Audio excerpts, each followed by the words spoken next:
My father has always been against any confrontation or arguments. He is extremely passive, refuses to stand up for himself, and avoids any conflict. If someone isn't paying attention while walking and bumps into him, he insists it's his own fault. If his employer would mess up his salary, he wouldn't bother fixing it. If a mechanic didn't properly repair his car, he would just accept it as is. This unfortunately resulted in a tumultuous childhood with my insanely narcissistic mother. She controlled his every move. She got him to quit his job and be a locked-in stay-at-home dad. She had him do every chore. She insulted him at every step. She cheated on him relentlessly and even brought APs into our home. She enjoyed making his life miserable every day and he never questioned it. My extended family, God bless them, were there for me so many times as much as they could be. They tried for years to make my father leave but he never budged. When she would direct her anger onto myself, in the form of screaming, insulting or general demeaning, my father never once found the guts to stand up for me or support me. When I was a kid, if I cried to dad about something mom did or said to me, he would sweep it under the rug or just insist I forget about it. Hell, he would even try and justify it. As I grew older, it really set in for me how messed up this was. My mother gladly kicked me out of the house when I was 18 and my father just sat there and looked sullen. Didn't say a damn thing. I joined the Air Force almost immediately and got stationed on the other side of the country. The dynamic was awful and I could have easily gone down the incel route if not for therapy and the amazing people I met along the way. It took years for me to get in a better mental space. I was filled with hatred. My mother left my father 2 years after I got stationed and utterly destroyed my father in the divorce.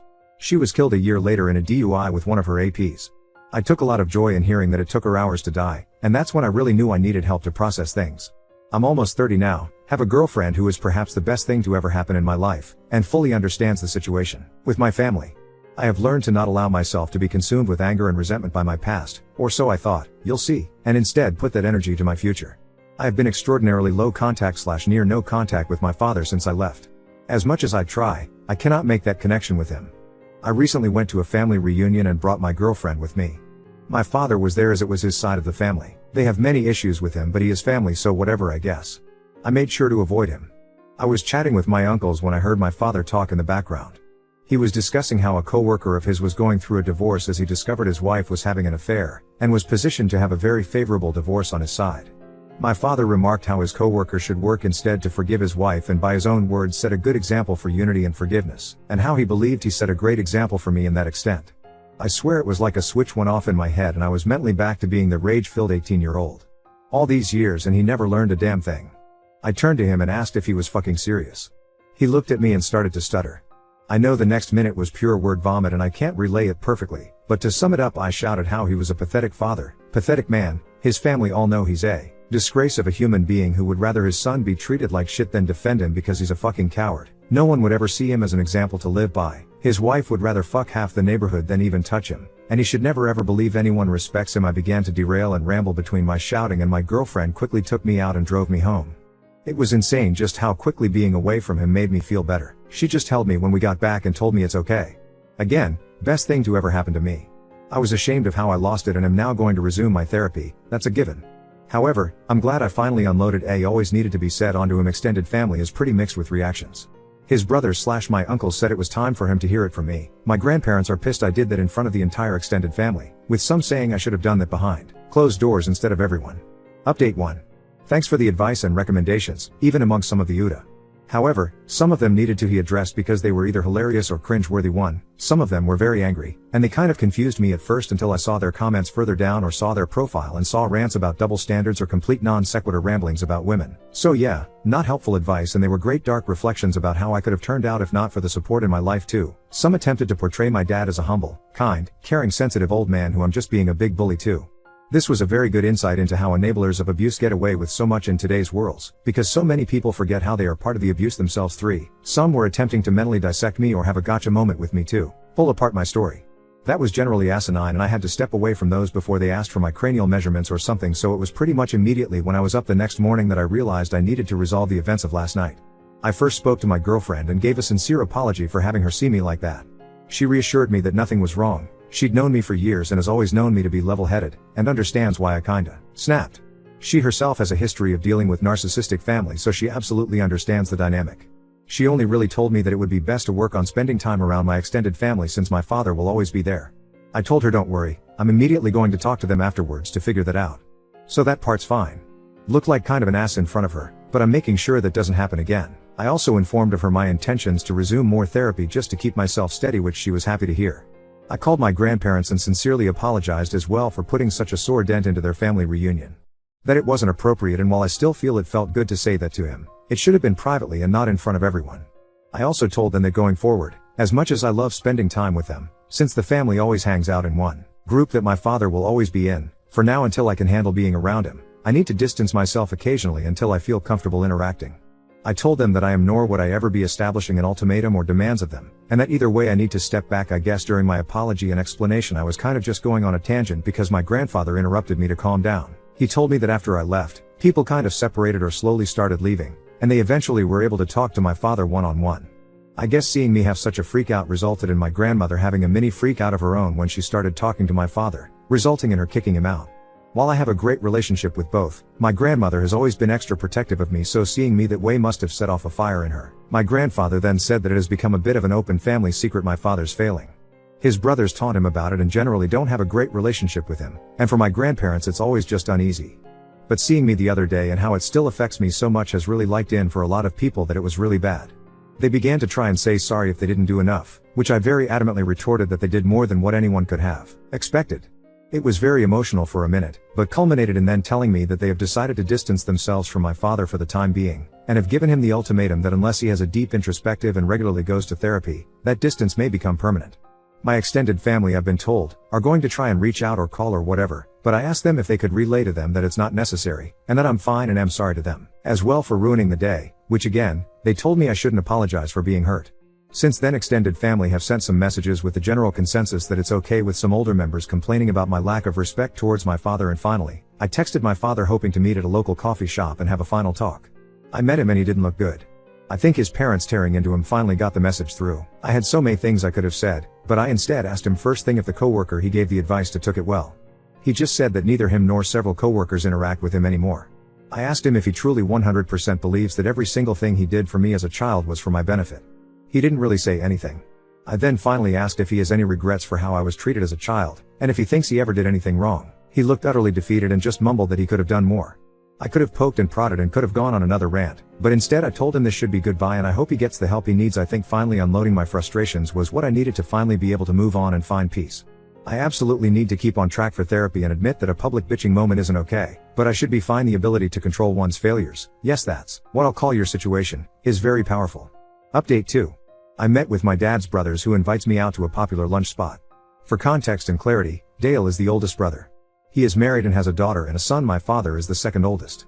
Self-explanatory. John is the second youngest, also married with a son. Bill is the youngest, married with 3 daughters. So anyways, we met up and I ripped the band-aid off asking about my father growing up, what he was like beyond the basics I know, and what really is going on with their relationship. Dale sighed and boshily summed up that besides what I know, there is a lot of backstory I'm unfamiliar with that they never told me about, simply because it was never the type nor the place to. What I've always known is that my father was fairly normal when he was young, a little shy but fantastic academically, played sports occasionally, had a close-knit relationship with his brothers, and meeting my mom in high school junior year made everything go downhill. What I didn't know was that my father was a guiding figure for his 2 younger brothers, was generally seen as one of the nicest people, with a bright future ahead of him. My grandparents adored him and he even became a little bit of a golden child, but no one minded. The reason his family doesn't respect him is what happened to his behavior when my mother got attached to him. It first started simple. My mother acted rude and distant to the family. They weren't huge fans, but my father loved her, so they tolerated it. She became possessive and slowly isolated my father and convinced him to give up his ambitions and goals. Family became concerned and spent a long time trying to talk to him and convince him to leave. My father didn't budge and began to lash out. When I was born, my extended family tried to talk to my father about my mother's attitude. My father was angry and threatened to report them for harassment. He was in denial about her behavior. When Dale's wife was having fertility issues, my mother messaged her appalling and cruel things. When Dale was pissed and went to talk to my father, he told Dale to drop it and even justified it. Dale punched him and police almost got involved. Dale hated him going forwards. John grew to hate him when my mother insulted his son due to mild physical disabilities. My father cracked a joke about what she said. John hated him. Then finally Bill, who always idolized my father, tried to inform my father that my mother made a pass at him and urged divorce. My father responded with a maddening call of utter hate and relationship-ending words. To sum it all up, the more time my father spent with my mother, the more he began to repeat her attitude. When they all signs of abuse to me and tried to intervene, my father threatened to lie, to accuse them of worse things. My mother had money and lawyers and could make their lives hell if they tried, and my father would gladly let her. They were stuck and could only do so much at a time. The older members of the family, like the grandparents, great aunt and uncles and such, believe in the traditional mindset of family sticking together no matter what, while the generations further down want to keep a distance from him. They're all stuck between a rock and a hard place. There's more. They told me out it was all, essentially, that my father died on the hill for my mom, ruining his relationship with his brothers in the process. And when she died and destroyed him, he probably had to realize it was all for nothing. My grandparents seem to not want to accept the fact that he was lost, or maybe they hope he can fix his life. Who knows? This was a lot to process and was only confirmed by my father himself when he called me to ask about family therapy with us. I cut to the chase and asked if what I heard was true. He said yes. Now on to second story.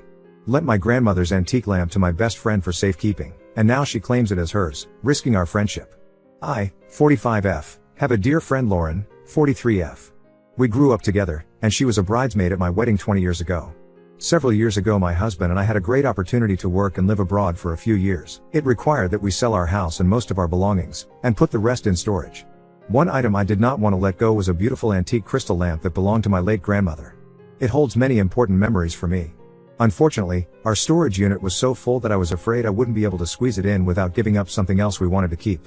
I mentioned this dilemma to Lauren, and she jumped in with an offer to hold on to the lamp for me. She said it would look gorgeous in her living room and she would be proud to display it there until we got back. I was thrilled. Well, our time abroad recently came to an end and we are now back in the US. We bought a new house, collected our belongings from storage, and are in the process of furnishing it. I asked Lauren for my lamp back, and she got all pissy and said that she understood it was a gift. I reminded her that it was a family heirloom that she promised to keep for me until I got back, but she insists that's not how she remembers it.